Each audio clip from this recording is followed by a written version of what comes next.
we are talking today to prepare your hearts to worship God.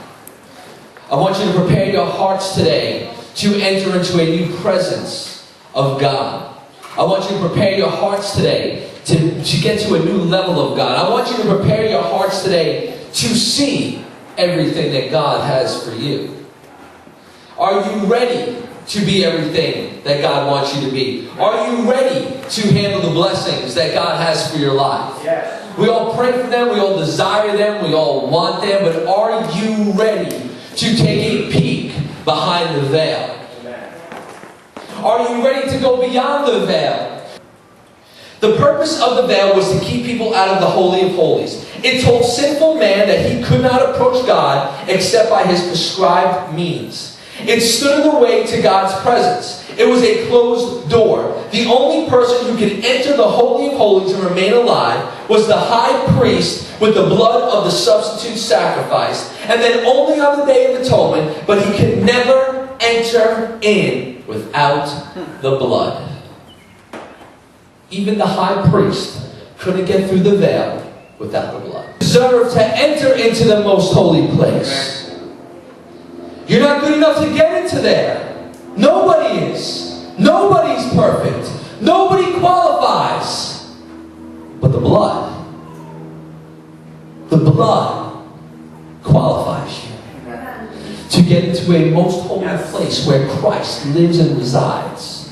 It's the blood. It's the blood that tears the veil that is stopping you from entering into a place where God resides. But you see, it's not going to be you tearing the veil. It's not going to be you getting rid of your sin. It's not going to be you making promises to God. It's not going to be you doing work to get to where you're called to be. It's not going to be you.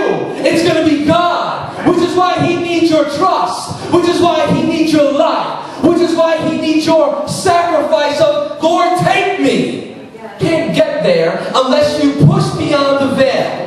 You can't get there unless you enter in through Christ. Because once you come and you say, I do, okay? Once you say, I do, and come into that covenant with God, you can't grab everything. But you can't go into the covenant without letting go of the old. And you see, the only thing the devil can do is distract you. So when you say, God says, you're good enough. You're not good enough. Will you worship God? No, you won't. You're not good enough. Keep worshiping God. Ignore Rodrigo right now and worship God. Don't worship God. You're not good enough. Ignore Rodrigo right Look at all now the thoughts that go through your head. and You're not good worship enough. God. Don't worship God. Does your past matter? There's the Or did voice in your Christ head. cover in the blood? Don't worship God. And the distractions of You're life not good come. enough. Will you keep worshiping your Don't God? worship God. You're not Will good you enough. overcome your Who do you thoughts think you are? that try to Don't hurt worship you Him. and hold you Don't back? worship Him. You're And not will you good enough. worship God anyway? You're not good enough. Don't worship God. Which voice is Don't louder do to it. you?